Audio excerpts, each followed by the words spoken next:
Olá, tudo bem? Bispo Valdivino aqui, de volta com os nossos estudos bíblicos e teológicos no nosso curso Ensinai, continuando aqui com os nossos vídeos, com as nossas aulas em Introdução aos Estudos Teológicos.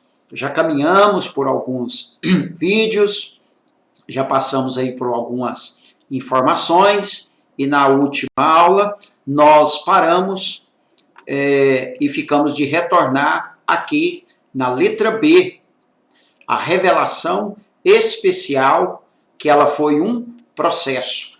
Nós vimos então aí que há a revelação geral, há a revelação especial, e agora nós vamos ver que dentro da revelação especial, e a primeira delas, que é a escrita, houve também um processo. Então nós vamos ver como foi esse processo da revelação especial que Deus nos deu. Diz assim, o escritor de Hebreus explica que no decorrer dos tempos, Deus se manifestou para certas pessoas, muitas vezes e de muitas maneiras.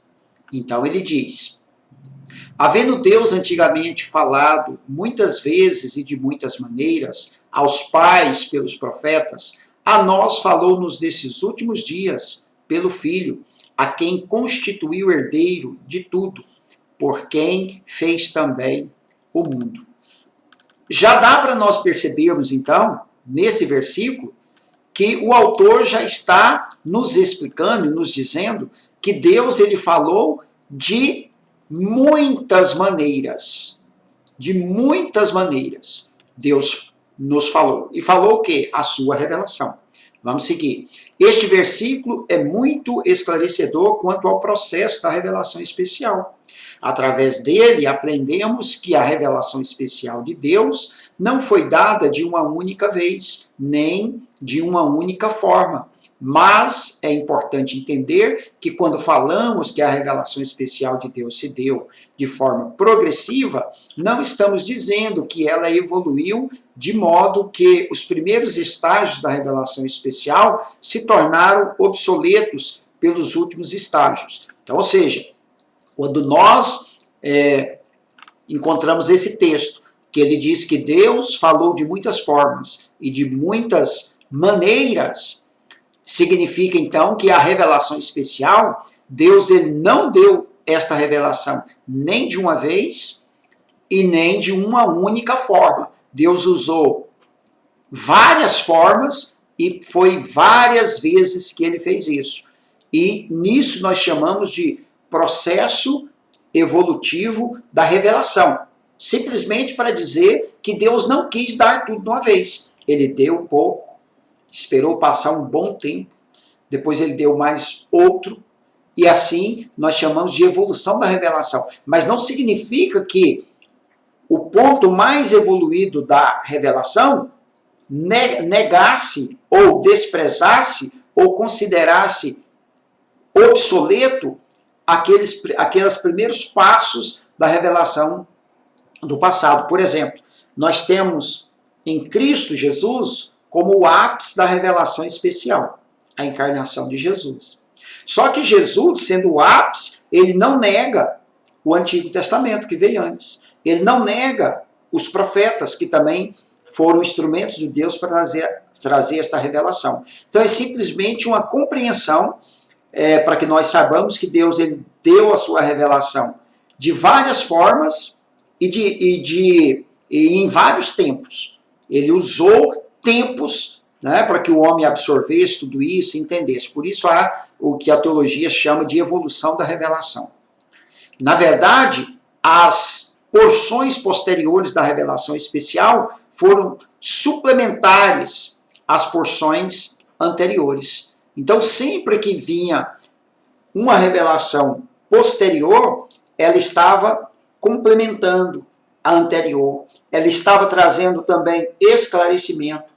Ela estava complementando, ou seja, estava juntando, né? Uma dessas compreensões que podemos ter é no Antigo Testamento e o Novo.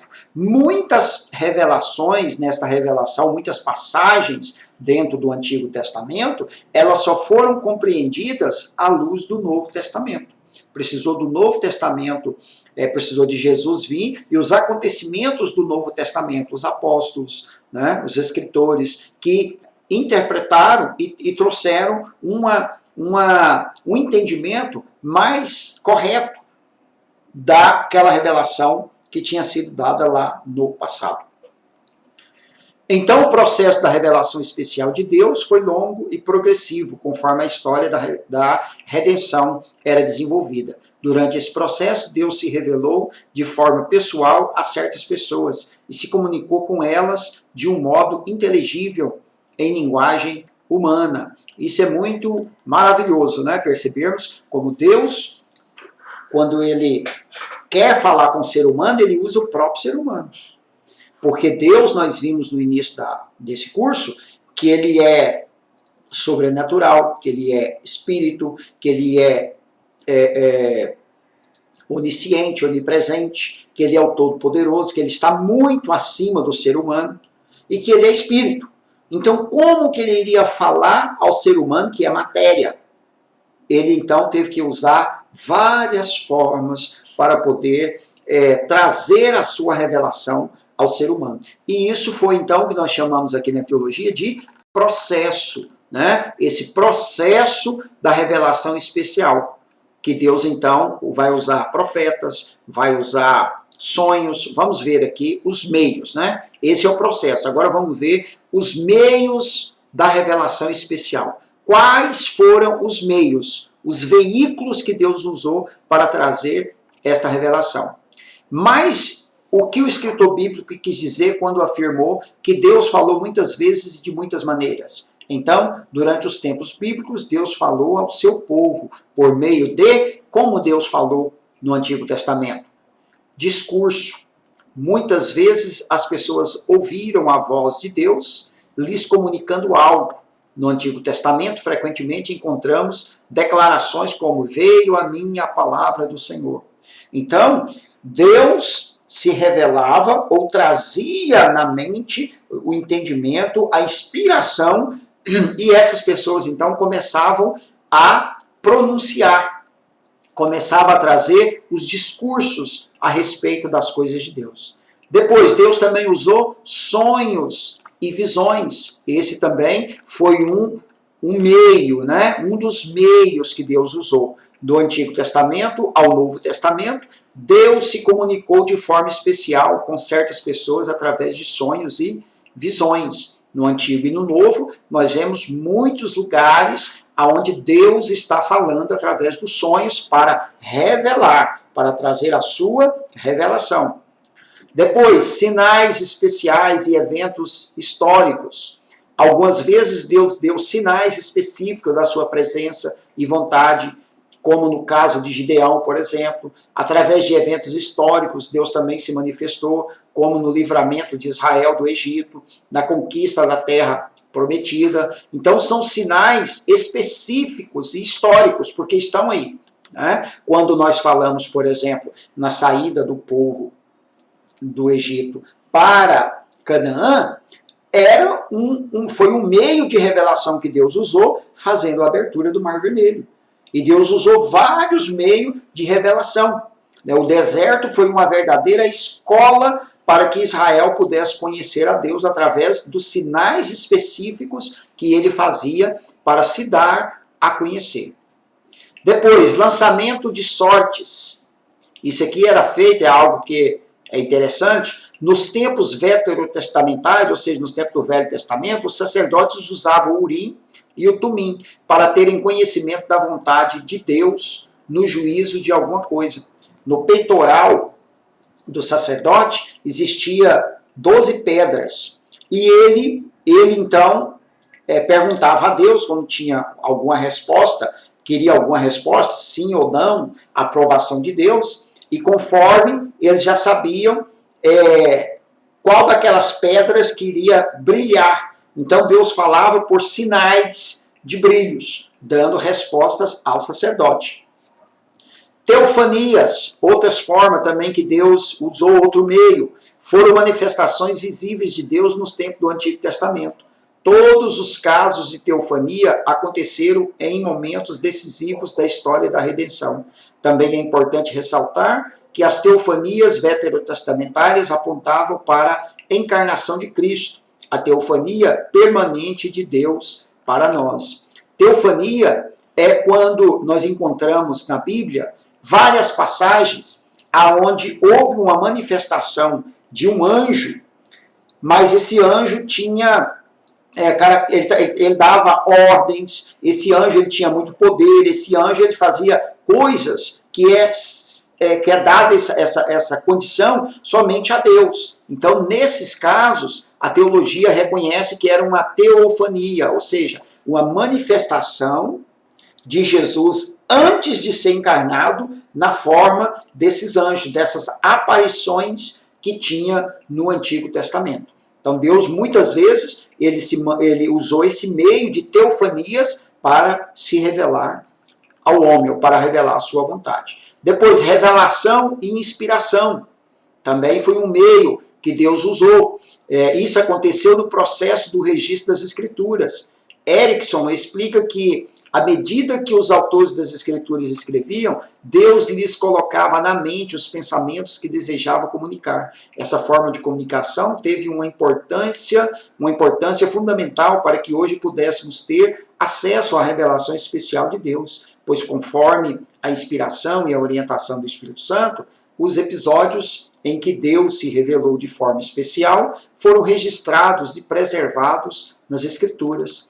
É o que nós chamamos, então, de inspiração dos textos sagrados. Então, por que nós consideramos a Bíblia como palavra de Deus? Exatamente por causa da inspiração. Não é por causa de quem só escreveu. Não é por causa somente do homem que escreveu, mas porque aquele homem, ele estava inspirado, ele estava cheio da vontade de Deus. E Deus, então, comunicava a sua mente, Deus trazia esta inspiração para que ele pudesse, então, registrar em papiro, em papel, em pergaminho, aquilo que nós temos hoje, que nós chamamos de Bíblia Sagrada, o Antigo e o Novo Testamento.